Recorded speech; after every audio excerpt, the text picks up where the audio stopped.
మీరు మీ అభిమాన shows and serials TV కన్నా ముందు ఈటీవీ విన్ యాప్లో చూడండి.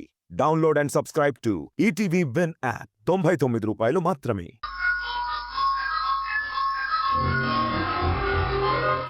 ఆ తల్లి సాక్షిగా నువ్వు యశు మళ్ళీ ఒకటయ్యారు.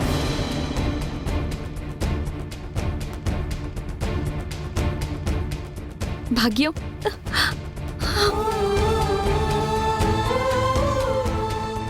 Thank you Bhagyam, thank you so much.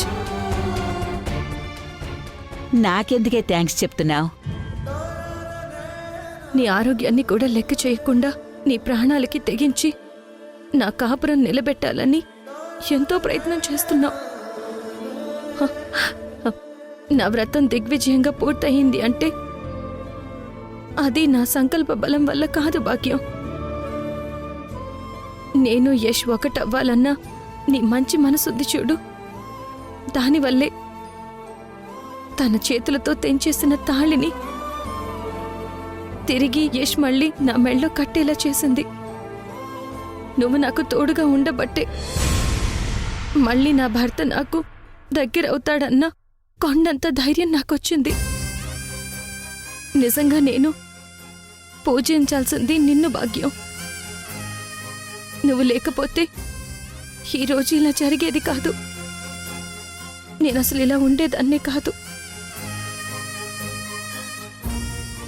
నువ్వు నాకు చేసింది నేను ఈ జన్మలో మర్చిపోలేను భాగ్యం. ఏంటిది? ఊరుకో, ఇలా మాట్లాడకూడదు. రేపు పోయేటప్పుడు ఏం కట్టుకుపోతానే? ఆస్తులా, నగలా? ఇవేవి నాతో రావు కదే. నీ కాపురం సరిదిద్దాను అన్నా ఆత్మ సంతృప్తి ఉంది చూడు. ఆ సంతృప్తితోనే నేను కన్ను ముయ్యాలే. అదే నేను కోరుకునేది. ఖచ్చితంగా నా మనోడు నిన్ను అర్థం చేసుకుని నీకు దగ్గరవుతాడు. ఇక మీ ఇద్దరినీ ఏ దుష్టశక్తి విడదీయలేదు. నిన్ను యష్ని కలిపాకే నా ప్రాణాలు అనంతవాయువుల్లో కలిసిపోతాయి. నువ్వేం కంగారు పడకు. ఈ అమ్మే నీ వెనకుండి తన పూజని సఫలీకృతం చేసుకుంది.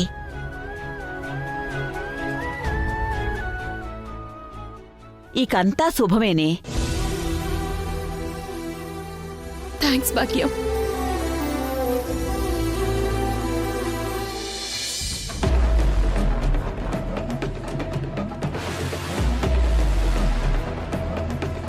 సింధు చేసే వ్రతం ఎలాగైనా సరే చెడగొట్టాలని ఎన్ని ప్రయత్నాలు చేసినా ఏం ఉపయోగం లేకుండా పోయింది.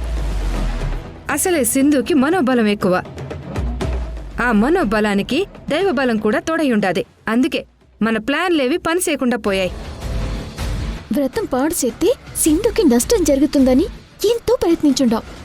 అయినా సరే పట్టుదలతో ఎంతో కష్టపడి సింధు వ్రతం పూర్తి చేసుండోది. బామ్మగారన్నట్టు ఆ వ్రత మహిమ వల్ల తన చేతులతో తాళి తెంచిన ఆయనే మళ్లీ అందరి ముందు సింధు మెళ్ళ తాళి కట్టుండారు. వ్రతాలకి పూజలకి ఎట్టంటి పవరు ఉండదనుకున్నాం. కానీ నిష్ఠతో సంకల్ప శక్తితో చేస్తే ఏ వ్రతానికైనా పూజకైనా అద్భుతమైన పవర్ ఉంటుందని ఇప్పుడే తెలుసుండాది. అందుకేనేమో సింధు వ్రతం నాశనం చెయ్యాలని చూసి నాకు నోటి మాట పడిపోయి ఉండాది. మళ్లీ గుళ్ళో సింధుకి సేవ చేయగానే నాకు మాట తిరిగొచ్చుండాది. సీరియస్ అవుతుందనుకున్న రిషికి ఏం కాకుండా సింపుల్గా బయటపడుండాడు. ఇదంతా సింధు వ్రత ప్రభావం. అందుకే అంటారు దేవుడితో ఆ దేవుడు భక్తులతో పెట్టుకుంటే మట్టి కట్టుకుపోతారని. అక్క, ఇంక సింధుని మనం ఆపడం కష్టం అనుకుంటాను. వ్రతం పూర్తయినంత మాత్రాన సింధు ఇంక ఇంట్లోనే శాశ్వతంగా సెటిల్ అయిపోతుందన్నట్టు కాదు చెల్లి. సింధుని బయటికి పంపించే అవకాశాలు ఇంకా మనకి చాలానే ఉన్నాయి. ఇప్పుడు మనం వేసిన ప్లాన్లకి మా ఎమ్మి మెళ్ళో తాళి కట్టాల్సిన అల్లుడు గారు సింధు మెళ్ళో తాళి కట్టుండారు. రేపు ఇంకో ప్లాన్ వేస్తాం. దాంతో ఏకంగా అల్లుడు గారు సింధుకు దగ్గరైపోయి తనతో కాపురం కూడా మొదలు పెట్టేస్తారు. మనం ఏం ప్లాన్ చేసినా అది సింధుకి ఫేవర్ అయి తిరిగి మనకే ఫేవర్ పుట్టిస్తుంది. వృధా ప్రయాస తప్ప మనకు ఒరిగేదేం ఉండదు మధు. అందుకని చేతులు కట్టుకుని కూర్చుందామా? సింధు మన మీద రెచ్చిపోతుంటే కుక్కిన పేనుల్లాగా కళ్ళు మూసుకుందామా? సింధుని ఏదో ఒకటి చేయాలి. చెరపకరా చెడేవు అని పెద్దలు ఊరికే అనలేదు మధు. ఇప్పుడే వద్దు, కాస్త గ్యాప్ తీసుకుందాం. సింధు విషయంలో అరక్షణం కూడా అలసత్వం పనికిరాదు చిన్నమ్మ. దాని బతుకు ఎలా పతనం చేయాలో నాకు బాగా తెలుసు.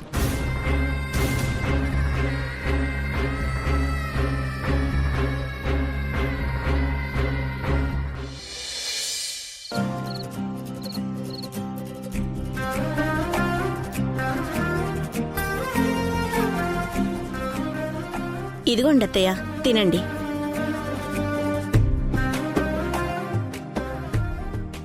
దమయంతి, ఈ పచ్చి కూరగాయలు తినలేక చస్తున్నాను. నాకేం వద్దే, తినలేను. తినలేను అంటే ఎలా అత్తయ్య? మీ ఆరోగ్యం గాడిలో పడే వరకు ఇవే తినాలసలా. ఇవి రోజు తిని తిని నోరంతా అదోలా అయిపోయిందే, అర్థం చేసుకో. అత్తయ్య, చిన్న పిల్లల మీరు కూడా మారం చేస్తారేంటి? తినేసి టాబ్లెట్స్ వేసుకోవాలి. తినండి. నేను తిన్నంటే తిన్ను. డాక్టర్ కూడా మీకు ఇవే పెట్టమన్నారు. కొన్ని రోజులే కదా, తినండి. నేను ఇప్పుడే వస్తానత్తయ్య.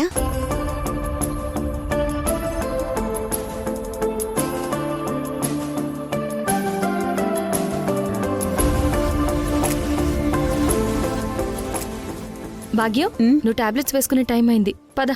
సింధు సింధు, ఒక్క నిమిషం కూర్చో. ఏంటి భాగ్యం? ఇప్పుడు రిషికి ఎలా ఉంది? బాగానే ఉంది భాగ్యం, హాయిగా నిద్రపోతున్నాడు. ఇక నీకు ఏ ఇబ్బంది వచ్చినా ఆ జగదాంబే చూసుకుంటుంది. సింధు, ఈ శుభ సందర్భంలో నాదో చిన్న కోరిక నువ్వే తీర్చాలి. అలాగే చెప్పు భాగ్యం. రోజు ఈ పచ్చి కూరగాయలు తిని విరక్తి పుడుతుంది. బిర్యానీ తినాలని నోరు ఊరికే లాగేస్తుంది. కొంచెం బిర్యానీ చేసి పెట్టమ్మా. నేను బిర్యానీ చేసి నీకు పెట్టడం ఇంట్లో ఎవరైనా చూస్తే ఇంకేమైనా ఉందా? మనం ఆడే నాటకం మొత్తం బయటపడిపోదు. బిర్యానీ తిని ఎన్ని రోజులైందో, మనసు లాగేస్తుంది సింధు. సరే భాగ్యం, ఎవరికీ తెలియకుండా రాత్రిపూట తీసుకొస్తాను, తిందు గాని. నా మనవరాలు బంగారు.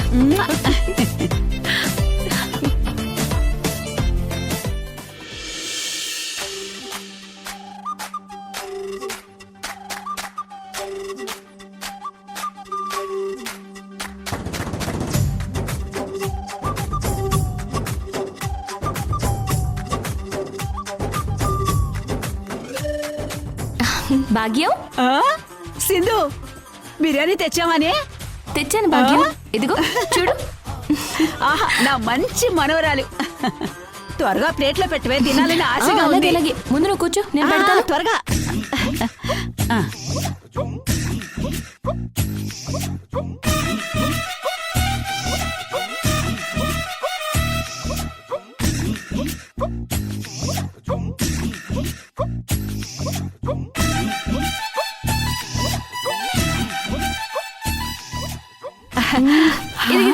తిను. ఆహా, బిర్యానీ గుమగుమలాడిపోతుంది.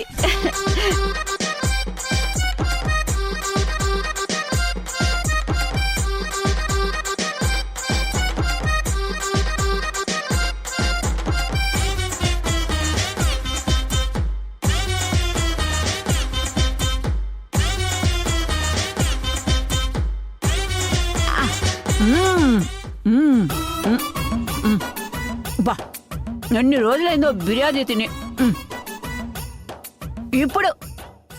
ఇప్పుడు నా నాలుగుకి రుచి తగులుతుంది.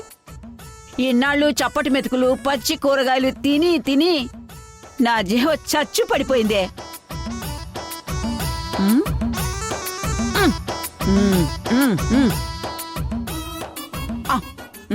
ఒబ్బబ్బబ్బబ్బబ్బబ్బా,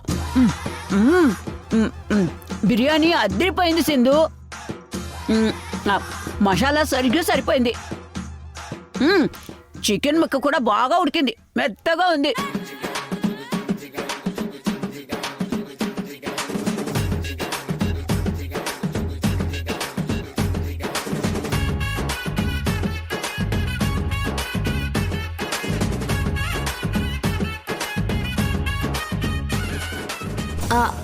అయ్యో భాగ్యం, కాస్త నెమ్మదిగా తిను.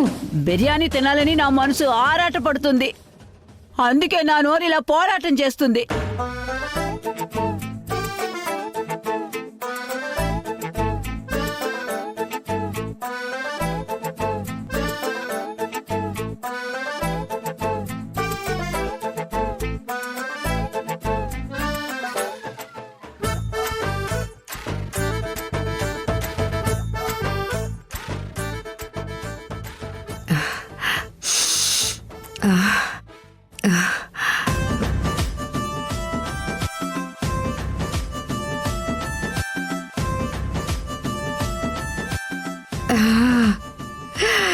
ఎక్కడో బిర్యానీ వాసన వస్తా ఉండదు, చూద్దాం.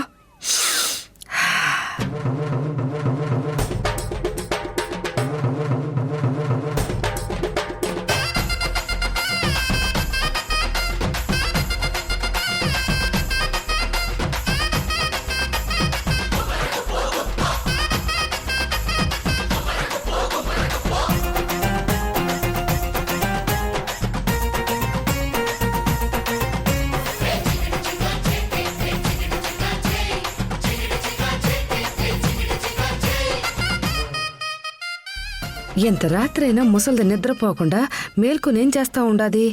ముసల్దాన్ రూమ్లో నుంచి బిర్యానీ వాసన వస్తా ఉండదేంది?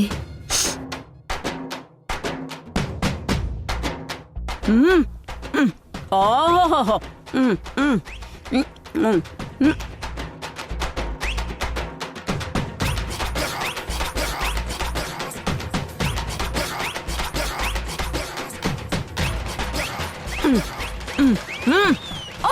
అయ్యో భాగ్యం భాగ్యం భాగ్యం, అందుకే మెల్లగా తినమని చెప్పాను. ఉండు. ఇదిగో మంచినీళ్ళు తాగు భాగ్యం, తాగు.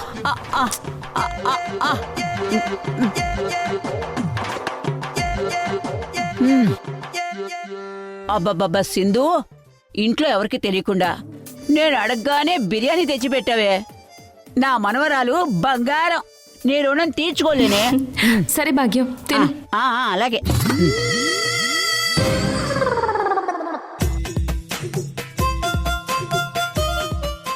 ముసలిది మురిసిపోతూ బిర్యానీ తింటా ఉండాది. తనకి ఏ రోగము లేదన్నమాట. ఇదంతా సింధు ఈ ముసలిది కలిసి ఆడుతున్న నాటకం. అర్థమైపోయి ఉండాది. ఈ విషయం వెంటనే వదినకి చెప్పాలి.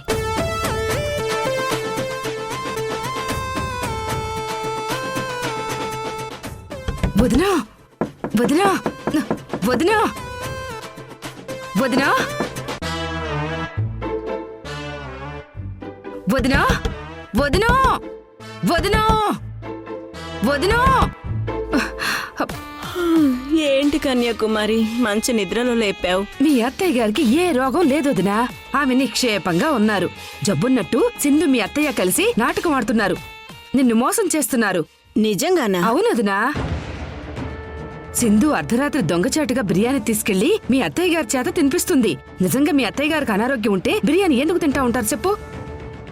ఏంటి దొంగచాటుగా మా అత్తయ్య సింధు తెచ్చిన బిర్యానీ తింటుందా? అది నువ్వు చూసావా? నా కళ్ళతో నేను చూసుంటాను వదినా. కావాలంటే మీరే చూద్దు. రండి రండి.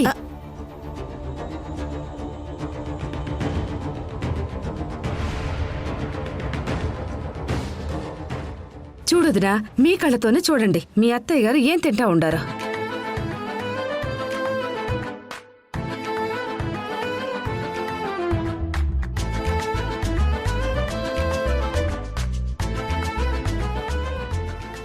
వదినా, బాగా చూసావా?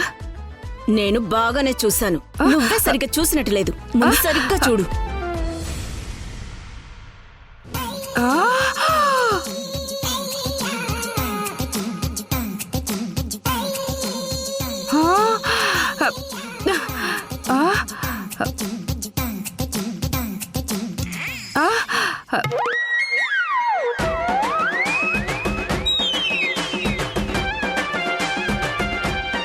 లేదు, ఇందాక నేను కరెక్ట్ గానే చూసుండాను.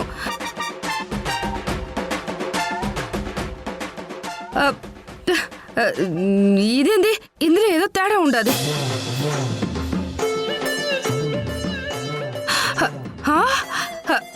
ఇదేంది, ఇందాక నేను చూసినప్పుడు బామ్మ ముందు బిర్యానీ ప్యాకెట్, బామ్మ చేతిలో చికెన్ ముక్క ఉండే కదా. ఇప్పుడు ఈ పెరుగన్నం ఏంటి, ఈ ఆవకాయ బద్దేంటి?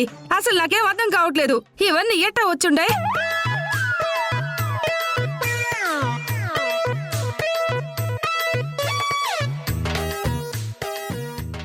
నువ్వుండే ఒక్క నిమిషం.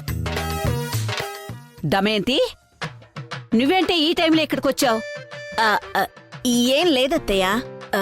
మీకు ఆరోగ్యం పరంగా ఏం ఇబ్బంది లేదు, నిక్షేపంగా ఉన్నారు. మీకు అనారోగ్యం ఉన్నట్టుగా మీరు సింధు కలిసి నాటకం ఆడుతున్నారు. మీరు దొంగచాటుగా బిర్యానీ తింటున్నారని ఈ కన్యాకుమారి నిద్రపోతున్న నన్ను లేపి మరీ ఇక్కడికి తీసుకొచ్చింది. అంతే, వేరే ఏం లేదు.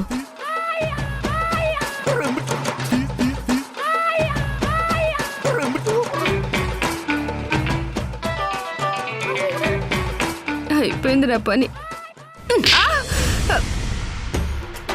కొట్టుదాన్ని.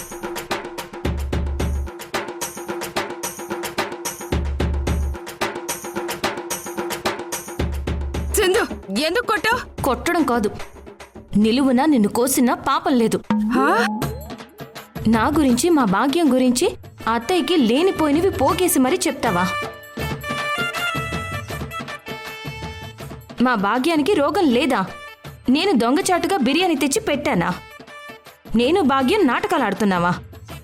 ఇంకొక్కసారి ఇలాంటి పిచ్చి పిచ్చి కూతురు కూసావంటే నేను నోరి కోసేస్తాను కన్యా.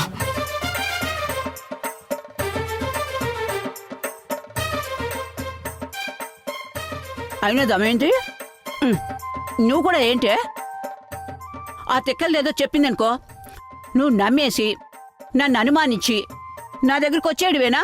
ఆ, నన్ను క్షమించండి అత్తయ్య. ఒక్కసారిగా నిద్రలో నుంచి లేచాను కదా, కన్య చెప్పింది విని సరాసరిగా ఇక్కడికి వచ్చాను అత్తయ్య.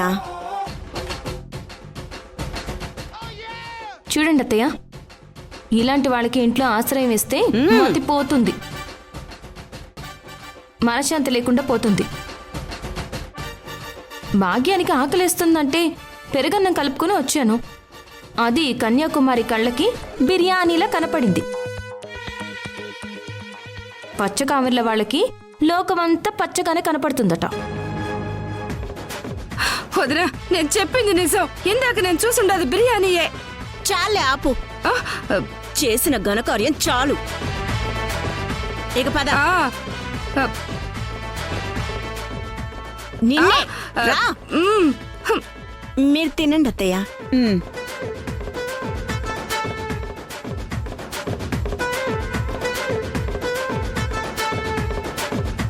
ఏం చూసి చచ్చావే? సరిగ్గా చూడకుండా చెప్తావు. ఛే!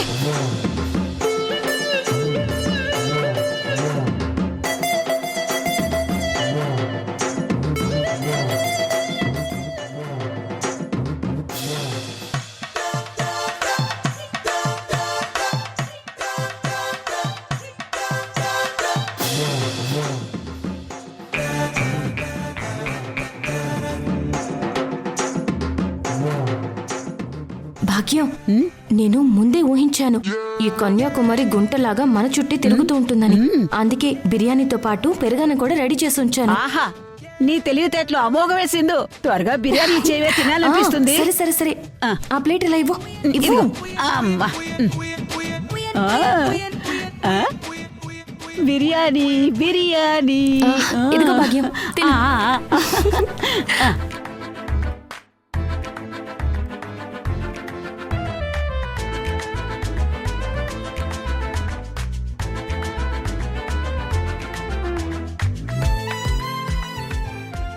సింధు, ఏమైనా బిర్యానీ బిర్యానీయే, పెరుగన్నం పెరుగన్నమే. అయ్యో భాగ్యం, నువ్వు తిను.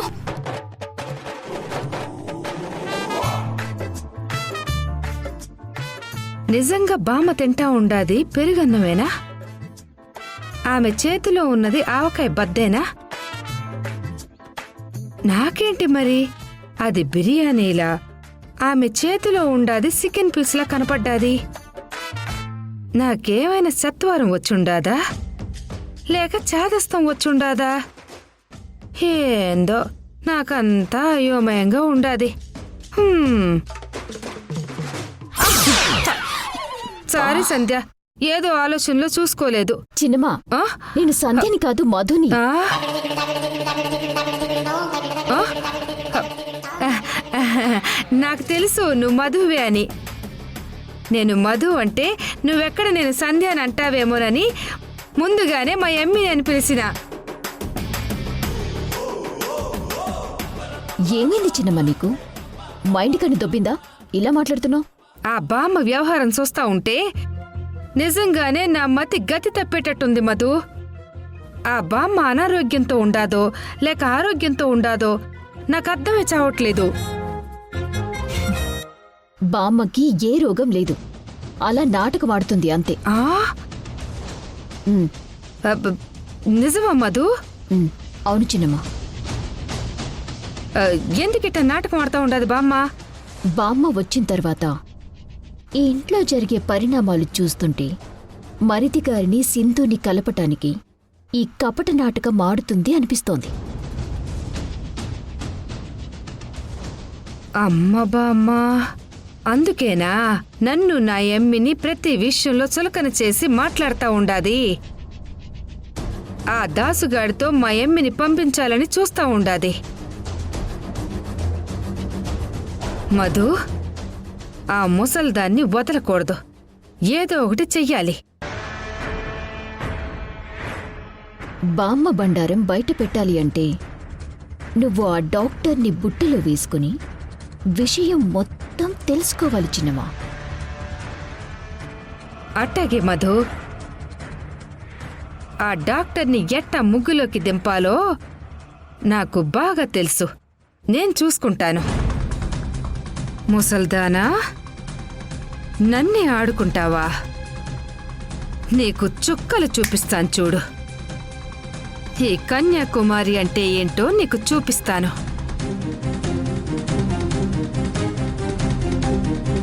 రిషి, నేను వేసుకోను. రిషి, ఏయ్ రిషి, నాకు వద్దు. పరిగెత్తకు. ఆగు. నాకు వద్దమ్మా. యష్, ఏంటి సింధు? చెప్పిన మాట వినట్లేదు. టాబ్లెట్ వేసుకోను అంటున్నాడు. బాగా మొరాయిస్తున్నాడు. నువ్వు పట్టుకో.